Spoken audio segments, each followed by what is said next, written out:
ভালো করে কানে হাত দাও, দেখো কান দুটোকে ভালো করে চেপে ধরো এই দুটো আঙুল দিয়ে। এই ফ্যানটা গেছে, এটা এই ফ্যানটা হচ্ছে না, ওই আস্তে আস্তে একটু ঘুরছে, ওই কয়েল বাইল দিয়ে আবার দিলাম। একদম টান টান সোজা হয়ে বসবে সব সময়, তাই তো? এই এবার কি করো?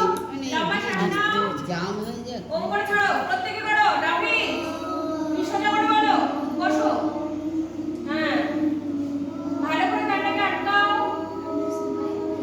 চোখের উপরে আলতো করে হাত দিবে, চোখটাকে কিন্তু চেপে ধরবে না। ইয়ার দি ভিডিওতে কি আছে সোজা বলো, করো, body spray। ভিডিও করছে বলো, কানে মধ্যে আঙুল না দে। সোজা হয়ে বসো। কানটাকে আটকাও, কানটাকে আটকাও, এই কানে আটকাও তাহলে না। নয়নিকা ম্যাম কান ধরতে বলেছে। চোখে ওই দেখো কান ধরে বসে রয়েছে নয়নিকা। এটা নয়নিকা। নয়নিকা ও ফাঁকিবাজ নাম্বার 1। তাদের গুলো